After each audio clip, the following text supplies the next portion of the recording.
Harden. We're pleased this evening to be speaking with Matthew Stewart, President and CEO of Stewart & Associates, which is bringing this speaker series tonight. Matthew, 24 years, I think I heard you say 2 decades, 24 years? Absolutely. Pointing toward 25. Yes. I know you got big things planned. Tell me about them. We really do. It's going to be phenomenal. If you have had a little taste of the last 24 years, you certainly don't want to miss this dynamic season that's kicking off in the fall of this year.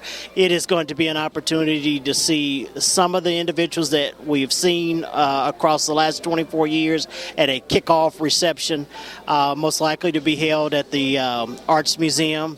You're likely to see some speakers that you have never seen here in Indianapolis before. Some of them may hang out around the Washington, D.C. area. But you have to stay tuned and just be ready for a phenomenal season. You better get on board early. We're with Jonetta of the Lilly Endowment, and they're here to hear Congressman Carson speak this evening. Jonetta, what are you looking to hear tonight? I want to hear a little bit more about the health plan and what he's doing in Washington to take care of us back here in Indianapolis. That health care does have people spinning around, Jonetta. Right. Do you got some specific questions for Congressman Carson? Well, I want to know how Social Security is going to play in there, and Medicare and Medicaid. You look too young for Social Security. Hey, 4 more years, I'm out. Again at the Madam Walker Theater Center, occasion of Congressman Andre Carson's lecture for the Stewart & Associates lecture series. And we've got the officer family. They're here to enjoy a great dinner, great ambiance, and music playing, as you can hear. What are you looking to hear tonight? What do you want to learn from this tonight? We're gonna go to the young generation first, the officers. Mainly just like the encouragement as far as what he can do for people of my generation and how he can help us come up, because a lot of people are struggling with as my generation is concerned. And I'm looking forward to listen to a variety of concerns that are affecting our community and the things that he's planning on implementing to take us up a notch. Well, we've got to complete the story here. Looking for this evening. Well, being an Indianapolis native, I'm always excited and proud of Andre Carson anytime he comes and speaks in our community. We're on the occasion of the lecture of Congressman Andre Carson this evening, and I'm here with Congressman Carson. Congressman Carson, love seeing you here in the community, and I've seen you in a lot of places, and that bodes well for you, and we really appreciate that. What are the topics of your conversation this evening? Well, we're going to talk about some of my past growing up in the city of Indianapolis. Born and raised here, I still live here with my lovely wife, Mariama. For me, it's simple. Talking about how the late, great Congresswoman Julia Carson has shaped my life, has been such an impact, and really take people on a journey and deal with critical issues that are affecting our country. We have health care that was just passed, a monumental piece of legislation that will affect over 30 million Americans. We're going to talk about our economy and how we get back on the right track. The American Recovery Reinvestment Act, which is a $787 billion piece of legislation that will have strategic capital infusions go into communities of interest to revitalize the local markets and local economies. So it's critically important. We're also going to talk about national security issues and how we can work in this growing threat that exists in our country called terrorism, where we see racial supremacist groups who are taking over the dialogue. And we're going to talk about how we get our precious Hoosiers, fellow family members who are in Iraq and Afghanistan back home. You know, those are all wonderful topics, and of course, we could bandy the most negative, but I appreciate the high road that you're taking and being visible. Mariama, good to have you back. Is Washington treating you well? Well, I can't say Washington's treating me that well because I'm here all the time. I get out there every now and then, but I work here, live here, and we're raising our daughter here. That's beautiful, and again, the biggest thing that I've observed, Andre, is that you're always in touch, around, and in contact, and I think the city is embracing that.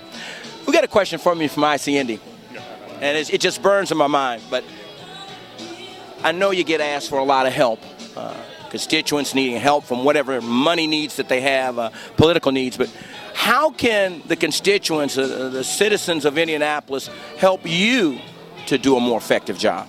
That's a phenomenal question. One, they could help by going to andrecarson.com volunteering with our campaign, making a contribution to our campaign, or just registering to vote or registering someone to vote and voting. We have an election, a primary coming up this May. By the time people see this, it'll be past May, hopefully, and we have an election coming up in November. Be engaged in the political process. President Barack Obama, that movement was a wonderful opportunity for people to get engaged in the political process, but there has to be follow-up. Without us in Congress, without people in the state legislature and township offices and government offices, we can't push through effective legislation that affects the lives of everyday people. So we can't go to sleep now that our wonderful president is in office. We have to have some follow-up and vote this year in the midterms as well.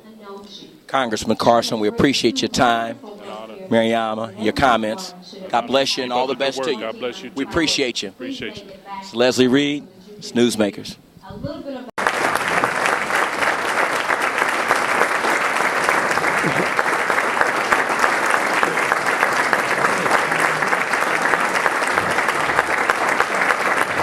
Thank you. Thank you so much. Thank you, Ralph, for those very kind and prolific words. I'm not surprised to hear that from you. To the Mays family, thank you. To Terry Bailey, the new CEO of Madam Walker Building, thank you.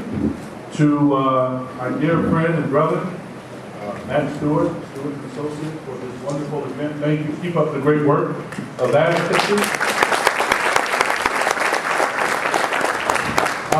To my wife, Mariama, thank you.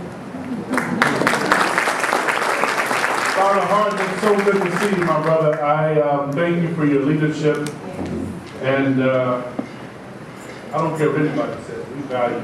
We love you. We love you. We will always respect you. Darnell, good to see you. Team Carson in the house. Stand up, Team Carson. Let them know who you are. Go ahead, Big Ron. Stand up.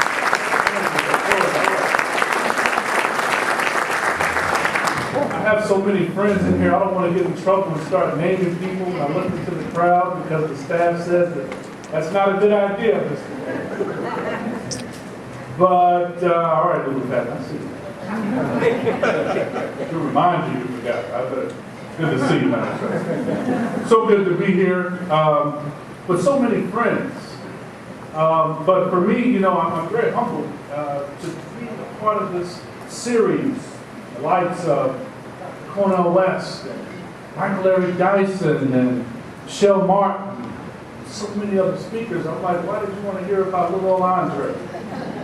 But it is such an honor to be here. You know, when I think about this country, I think about our constant push for diversity. I think about the challenges that we face and how we can embrace those challenges. In fact, it's my diverse upbringing that was really a training ground I see now for this job. And it's the multitude of experiences across the spectrum that guide me in making the difficult decisions that come with being a member of Congress. Before I vote on legislation focused on keeping our homeland safe, we have the black law enforcement officers here. I reflect on my own experiences as a police officer with the Indiana State Excise Police, and also working in Homeland Security and the Counterterrorism Unit.